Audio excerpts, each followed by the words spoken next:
Welcome to the NBA Coast to Coast podcast, brought to you by thelines.com. Coming to you from the West Coast, Josh Lander, joined by my guy Nate Weitzer on the East Coast.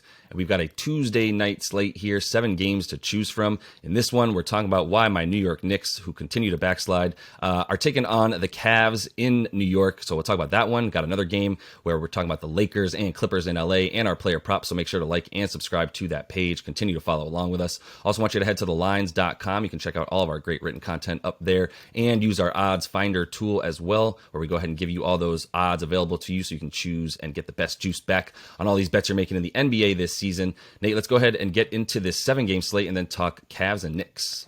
Bulls coming off a low-scoring win against the Hawks are -2 at the Pacers. Tyrese Halliburton still out. The Celtics coming off a loss in Orlando are +3 in Miami. We might see Marcus Smart and Malcolm Brogdon, though, after they sat last night. This game, the Cavs are -3.5 now. Total is at 220.5, even though it opened at 225. The Nuggets -1 at Pelicans. Jokic is questionable. Zion out. A couple other guys are questionable for the Nuggets as well. Wizards +7 at Mavs. No Porzingis, no Christian Wood on the other side. Hornets +7 at the Suns. And then the other game we break down, Clips are -5 against the Lakers. And the total is at 230. Been bet down a little bit, but not enough in our opinion. So this total, you're telling me it opened at 225, huh? And people are betting it down aggressively enough that it got to 219. Seems too low to me. I know the Cavs are the number one defense in terms of points allowed, and they play at the slowest pace over the entire season. But lately, they've switched it up a little bit. I mean, 95 pace is still slow, but 117 offensive rating in January and a 115 defensive rating, despite having Jared Allen and Mobley in there. And their offense can be stuck in the weeds a little bit, but Mobley, coming off a career high, I believe 38 against the Bucks, started to find no free throws. No free throws. And Isaac Okoro starting to show some signs on offense. And now they get Donovan Mitchell back after he missed 3 games here. And, of course, I know their offensive rating is slightly higher with him. But I mean, of course, they're going to be better offensively with him. And I think we're both looking for good things from Donnie on extra rest here. He's been off since about 10 days as he goes up against the Knicks, who are coincidentally giving up the 6th most points per game to shooting guards in the last week. Knicks struggling overall during this 4-game losing streak with a 130 defensive rating. So even though they've been playing slowly, they're getting killed in the half court. And with Jalen Brunson not at the controls, they're still killing with a 121 offensive rating. So they've gone over in 3 of their last 4. I know, you're taking a Jalen Brunson under in props. I do not agree. I think he is the man. He had 38 against Washington lately. Anyway, we're talking Cavs here, and not only has Donnie been off for 10 days, but the team has been off for 2+ days. And there's a notable split here in terms of them having their best shooting splits from deep on 2 days rest, in terms of the opponent having their best shooting splits, hitting 13 threes at 41%, the opponent getting the most assists per game in that situation. And they're actually 4-3 to the over in that spot, games averaging 223. So I'm not saying this is a smash spot for the over at all. I just think you're getting a little bit of value since how far it's been bet down, that I think we can get over 220. I do think this will be a close game, and that if it comes down to it, when you're within 5 points or so, you get that free throw game that might help you get over, rather than it being a wide enough margin that it just kind of coasts to a stop. And the Knicks are going over at home by 4 points per game, 14-10 record to the over.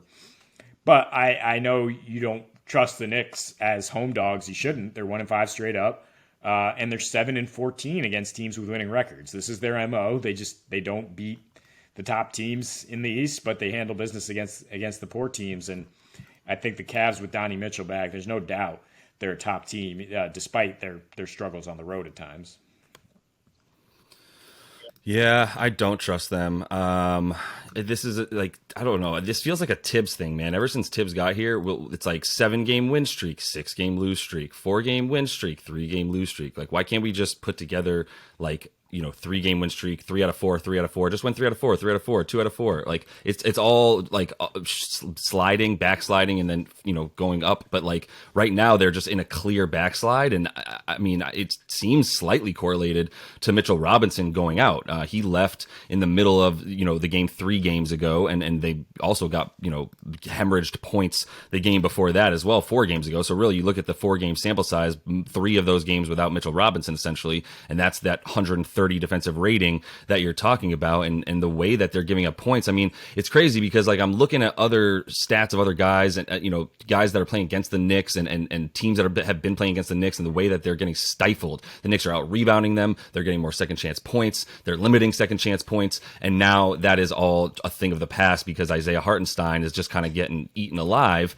down low when he even gets on the floor. So I don't know what to make of that, but like I said, if you're it's really, well, let me be very clear. It was the Raptors. You have to play the Raptors twice, and this team does not match up well against the Raptors because the Raptors don't have a center, and they're not really trying to play that way. And so, we had an advantage, we being the Knicks. They had an advantage down low with Mitchell Robinson and Julius Randle, and then, that really sort of went out the door. And they had an advantage even against the Cavs. When you look at the way that this team, they played the 2 games this season, the Knicks in the first matchup had 64 points in the paint. Cleveland had 32, but Cleveland was 23 of 50 from deep. And the Knicks over the last, 4 games that they've been hemorrhaging points have allowed the 7th most 3-pointers made, unsurprisingly. The game before that, it was, December 4th, so just maybe a couple months ago now. And it was still a 99 pace, right? Like these teams are not getting over a 99 pace together in the last, 7 games as well. They're both at like a 94, 95 pace each.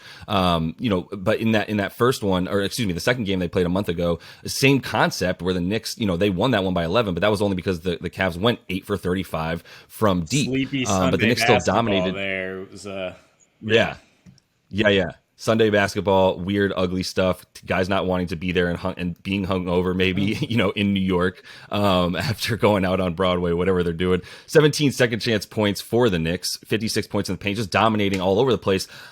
And they still, they won that game by 11, but it was the same concept in the first one that they lost by 13. My point is, they're not even going to have that advantage necessarily this game.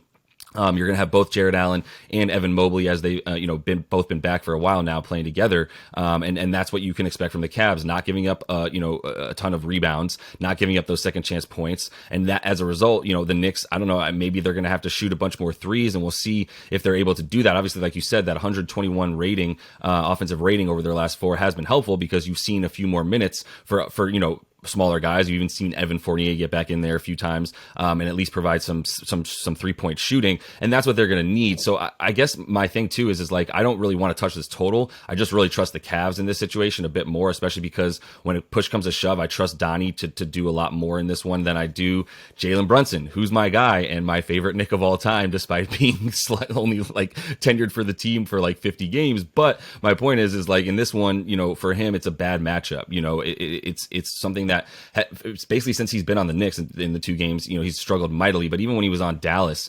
dating back to like 4 games ago, 15 points a game and 4 assists, and that's all in 32 minutes. Still getting around a 23% usage rate, so he's putting up shots. He's not making them, and he hasn't really been making them as of late. I know he had a nice game against the Wizards, and he's had a few 25-point games in there. But I think his props are a little bit high tonight, and I think that you can correlate the fact that he might struggle a bit with the fact that Julius Randle also struggled mightily the last couple times that he's played the Cavs, unsurprisingly, with the way they play down low on defense. I don't think they're going to get much in terms of what they're used to getting. And if they're not, raining threes in sort of a random 3 times a season fashion that the Knicks do, where they have those random games, like I said, like half a dozen max during the season where they hit like 15, 16 threes. If they're not getting up there, then I don't think that they're going to come along for any kind of ride to get this game up to a nice total or be able to, cover 3.5 points. Yeah, I mean, these are 2 teams that are built on protecting the paint, and you said Mitchell Robinson out, the Knicks don't have their paint protector. So that's obviously huge advantage for the Cavs, who have both their guys in Allen Mobley. And if Mobley's not going to be a liability on offense, that's why I like the over a little bit, but that's also why you like the Cavs. Sunday game in December, such an anomaly. Both teams shot 20% from deep, is just the ugliest game. Both teams had more turnovers than assists. And I mean, I don't think it gets any uglier than that. And I think that's why we saw such aggressive action on the under when people just looked at the recent results and were like, oh, these teams going to be an absolute slugfest. But you got to look at how the Knicks have been playing lately, how efficient they've been in the half court, and how much they've struggled without Robinson. Yeah, so I do like the over. I think it's going to be a close one and an exciting game at MSG. That's why I like Donnie Mitchell. And if it does happen to go overtime, the Cavs are 6-0 in overtime this year. So trust them there. Yeah, and if this one's out of control a little bit late, you might see the Knicks start resting guys. I mean, I know that's not necessarily the Tibbs way, but you've got Celtics, Nets, Lakers, Heat, Clippers coming up in your next 6 games. There's not an easy game in there, especially the way Nick Claxton has been playing, by the way. Shout out the Nets. And then Clips open at -3.5. It's now -5. Total open at 233. It's now 230. And those are, I think I agree with the public on both of those bets in terms of Clips to win and this game to go under. I mean, we've been talking for a while about the Lakers slowing it down and going under. And they snuck under the under. I mean, the last one was pretty far under the under, actually, against Portland. But they snuck under against Memphis. Under in 6 of their last 7. The exception is Houston, and that's just an anomaly. Their pace was at 96 in 4 games before this Memphis ridiculousness, which included 41 free throw attempts for the Lakers, 41 points in the fourth quarter. And I just don't think that'll be the case against these two teams. The Lakers and Clippers are 9th and 11th in fourth quarter points allowed the last week here. And I mean, they've defended each other very well, actually. The Clips, of course, we know have won 9 straight. You just look at the last 4 here. 3 of the 4 have gone under. The Lakers have just a 103 offensive rating, scoring just 103 per game. The pace pretty slow. The Clips slightly better at 113 points per game because they hit threes and the Lakers cannot. I mean, that is the biggest discrepancy here. The Lakers are one of the worst 3-point shooting teams out there, and I don't really see that correcting here. And the only reason they were even close to their totals here the last couple games, Josh, is because of absurd second halves, right? I mean, the huge run against Portland, the explosion in the fourth against Memphis, they're scoring 68 in the second half over their last 3 here. But you're going up against the Clippers and Tyronn Lue, who's not the type of coach to get worse defensively as the game goes along. In fact, much, much better is what the Clippers usually get.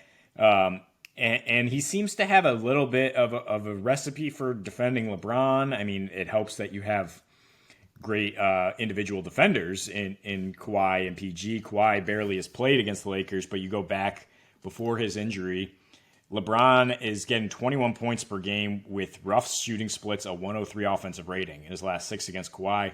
We all remember the famous meme in the finals a decade ago, right, where he sees Kawhi come back on the floor and just mouths. And with mostly just PG and no Kawhi, still only a 106 rating for LeBron.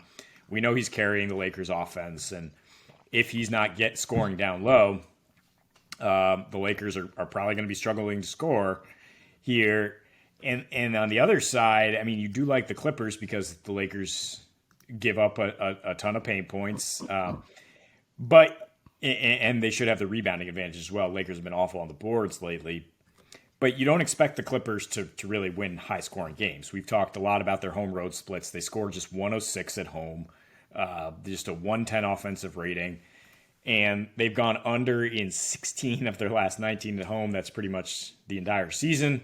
The overs again against Houston, which did not even get to this total. And an over against Charlotte with a 106 pace. So as long as the pace is where it usually is, where the Clippers like to dictate it. I think when Kawhi's healthy, they like to slow it down and let him operate in the half court. It was just a 94 pace in their previous 6 home games before that, or around that Charlotte game. Then I don't think we get to 230 here.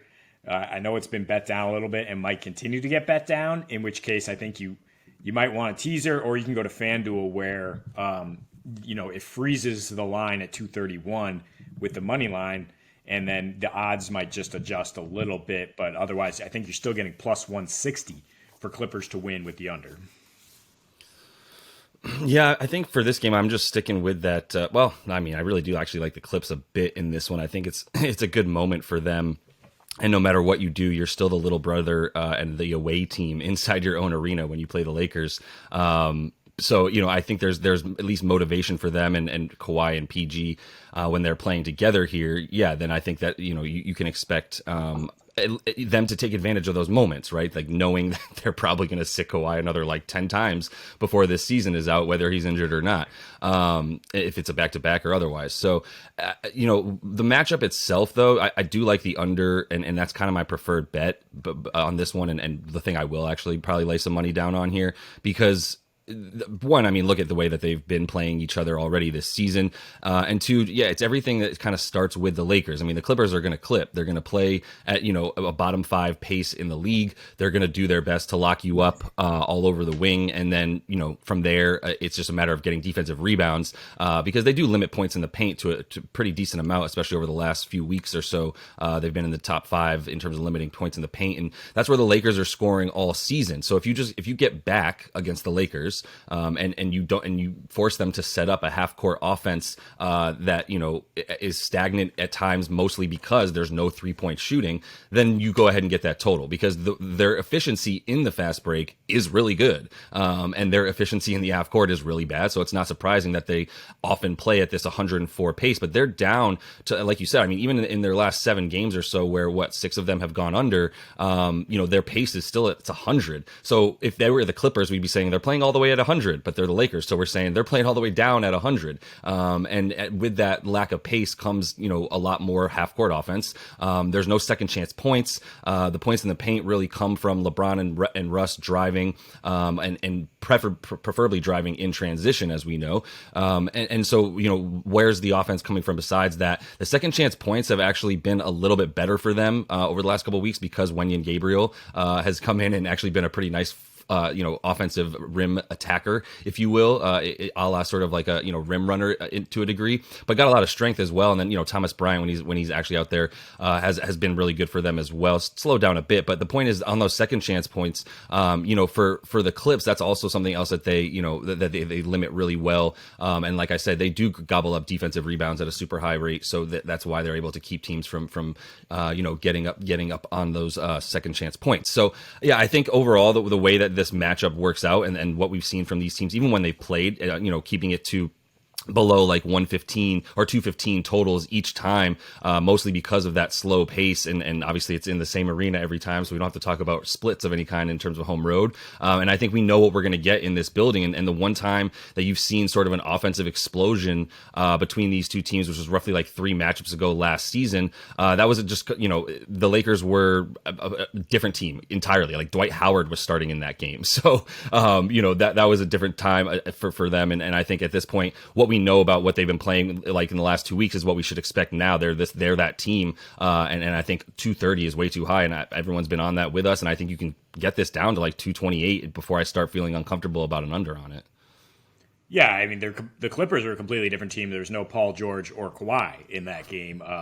Kawhi's missed the last 4 matchups where they've still won, and while we've said he's not the same kind of defender as he was in his prime at this point, I mean, he can still ramp it up, and the Clippers are starting to ramp it up. I like that you were like, this is a good moment for them.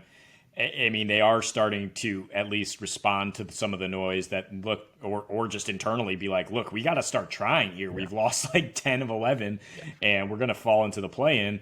And this is a good opportunity to get 3 straight wins. This is normal rest and a day off tomorrow. Then they host the Spurs, which is an easier one. The Lakers, front end of a back-to-back, they have to host the Spurs tomorrow. So, I mean, it is a spot where the Lakers, of course, want to snap this losing streak to the Clippers, but they just don't have the same depth of personnel, especially when you have those 2 guys at the top opening everything up. And again, going back to the way the Clippers can close here to keep us under the total, they just held Dallas to 19 points in the fourth quarter. They held Luka under 50% shooting. Luka, I think, right up there with LeBron in terms of tough guy to guard and tough guy who just does everything for the opposing offense. And to be able to execute a good game plan against him, I think is very indicative of what Tyronn Lue and company will be able to do to slow down LeBron and keep the Lakers from going on another one of these absurd runs. And yeah, 91 pace is what the Clippers' previous four have been. Granted, that one of those against Dallas, who are happy to slow it down, but like I said, the Lakers have been slowing it down. They're at 99 in terms, or 96 in their last four home games. Like I said before that Memphis game. Yeah, and that's how they're going to play with Paul George and Kawhi. They know that they can score, pretty easily in the half court with those two guys playing at the same time. And the fact that there's always one of them on the court, the way they stagger their minutes, also means you're not going to get, necessarily a break in the style of play. When Kawhi's out there, it's a little bit slower. Sometimes PG does tend to get, the defensive rebound and go, but this is another example of what a matchup that leads to an under in terms of opponent fast break points. The Lakers do a super good job of getting back as well, second fewest allowed in the last 7 games that they've played. And not that we're expecting too many fast break points coming from those clips, but I'm just saying that also helps you keep it slower the way that the Lakers have been getting back. So yeah, under 232 was a good start to this one when it opened. I think 230 is still a good spot to get it, so hopefully you can find some good value by the time you're seeing this. Nate, let's go ahead and jump into your first NBA play up prop for tonight, Mr. Donnie Mitchell. Back after a 3-game layoff. Yeah, he's probable. And his prop is up at 25.5 points, similar to taking Giannis last night, where his prop, after taking all this time off, his prop comes back about 3 or 4 points lower. And, it's a long season. Guys sometimes just need some rest. It doesn't mean they're going to come back performing poorly. But like Giannis, he had a couple quiet games in his last 2 before he had to sit because he's dealing with that. I mean, also 22 points in a blowout win over Phoenix. That was the last time he got at least 2 days off. The time before that, Josh, I don't know if you're familiar with this line, 71 points and 11 assists after 2 days off against Chicago.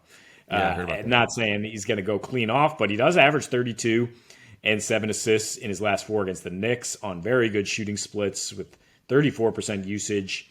Went for 38 and 12 in his debut with the Cavs against the Knicks. And a quiet game at MSG, his first one with the Cavs here. 23 points in just an absolute gross game on a Sunday afternoon. We talked about 92-81, both teams uncharacteristically just utterly terrible on offense in that game, where who knows how hungover people were.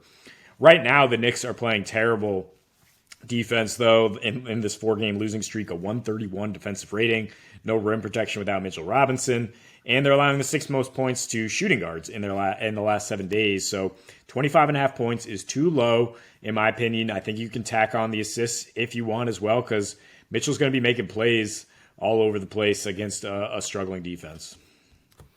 Yeah, I get it. Definitely Donnie loves playing against New York. It's so classic Knicks. They're probably going to get him in a deal when he's 36 and just not good anymore in classic Knicks fashion, when they could have had him right now, but they didn't want to give up Quentin fucking Grimes. Anyway, Donnie Mitchell over 25.5 is a great call against this Knicks team, and it's too low, and it's too low in part, like you said, because he's been out for a bit. You took advantage of Giannis with that last night, who had 20 in the first half, only played 6 minutes in the second half, but still scored 9 points to get you over that 28.5 that you had. So really proud of you there, and I think this is another great call, and I'm riding with you on it. So another great call by you as well is Mr. CJ McCollum. I'm actually, just to be honest with everyone, tailing you on that one. 24.5 points for him tonight. Minus 105 on DK. He has cooled off a little bit after he had, some pretty big performances in his previous 5 games, but there's still no Zion, still no BI. And without, Zion, his usage goes up from 25 to 31%. So we are relying on him coming up there. His points per game go up from 19 to 23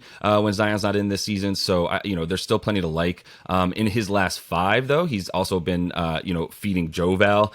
He's been playing against Detroit, Cleveland, and Miami twice in those games. So he's had 23, 5, and 7, last time he played against Orlando. But still, it's that usage rate we're talking about, in this last 5, 30%, 35 minutes per game, and 38, 32% splits. So he just needs to shoot better a little bit, obviously. But if the usage is there, you can feel a little bit better about him coming out of that.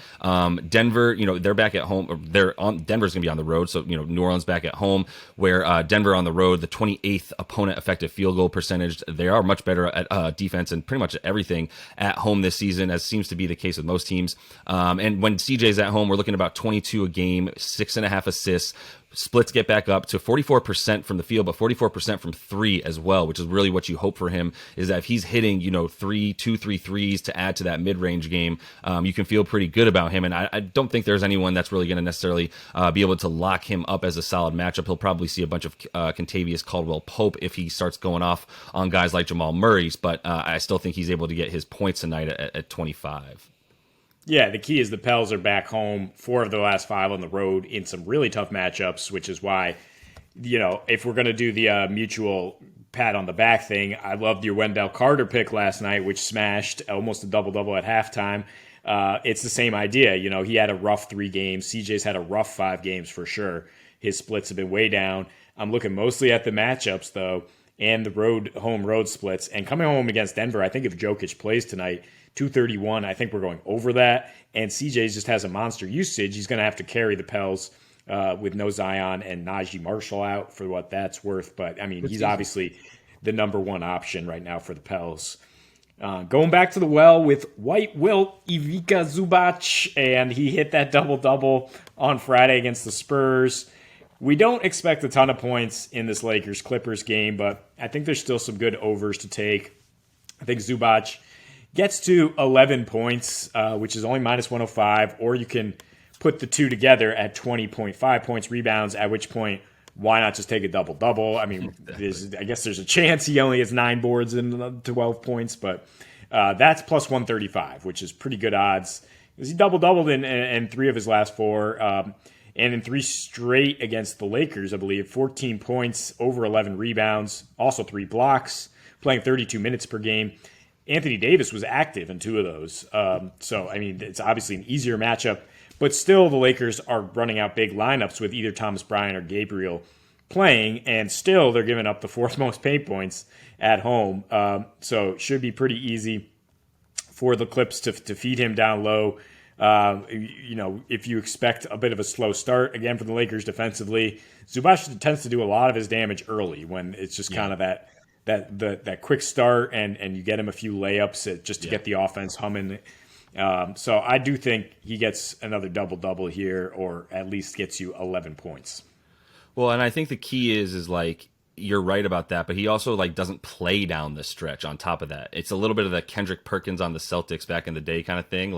Get him a touch right away so he stays interested, and then in the first quarter, and then, after that, we'll see how we need him. And they're going to need him because the Lakers, as we talked about in that game video, have been doing everything down low. They've been slowing things down because they've been inserting Thomas Bryant and Wenyen Gabriel into the lineups way more often, and there's not as much small ball LeBron or Russ Westbrook playing the center or whatever. So there's a lot more reason to have Zubac out there, and I think you can expect him to be playing down the stretch those 30 minutes a game. I think you can expect him to be getting about the 32 and a half that he's been getting against the Lakers for that exact reason. So I got to finish things off in a very morose fashion here. JB, my guy, Jalen Brunson, under 30 points and assists. Just hear me out. Minus 110. Or you could talk about the 33 PR, under 34 points, rebounds, and assists combined. Either way. His last 4 versus Cleveland, that's 15.4 points a game, Nate, 4.5 assists, 3 boards. That's in 32 minutes with a 23% usage rate. If you look at the last 2 with the Knicks, 33 minutes a game, 27% usage, 42-28 splits, and still doesn't get you close to this 29.5 points and assists. Cleveland allows the 3rd fewest points per game to point guards, and the 5th fewest assists, the 6th fewest rebounds, the 2nd fewest three-pointers made. This is a very, very good defense, and a defense that Jalen has struggled against for a reason. I think he's going to have trouble as soon as he gets anywhere within 17 feet of the basket. And obviously, you don't love the defense of Donnie Mitchell and Mr. Garland over there, but I think Jalen's still going to have trouble with anyone else who he tries to get by. And it's just a high total for him tonight. Tell me why I'm wrong. I'm happy to be wrong. No, I think you made a pretty solid case. I just shake my head because we both love Jalen Brunson so very dearly and do not want to root for him to go under. But the Cavs are an incredible defense, and they limit the mid-range and scoring down low, which is where he does most of his damage, and unless he can get hot from deep. If you don't want to go that route, I know we threw out a couple Wizards. We were actually thinking about taking the Wizards +7 at Dallas. But those are 2 of the least predictable teams in the NBA in terms of betting, so we steered out of that one. But I think role players with Porzingis out, Daniel Gafford at 18.5 points, rebounds, could see a big role. But I was looking at Monty Morris, who's had a nice 3-game run here. He's been starting, playing a lot more than DeLon Wright. To get 15.5 points and assists, and he's been diming up like 7 assists in his last 3, playing that setup role for Brad Beal. So I would look at that one if you want to take an over on a point guard. I like the Wizards to cover 7.5 points, by the way. I'll just say that. So, yeah, I like the fact that you're on some of these Zards as well. I think that with Brad Beal back, they've got a little bit of a push to make, at least to see what they can salvage from this roster. And Kuzma will continue his national tour of Please Trade Me, so he's going to continue to play well as well. And that is all the time that we have for you guys in this one. Please make sure to like and subscribe to that page. Continue to follow along with us. And until we see you next, happy betting.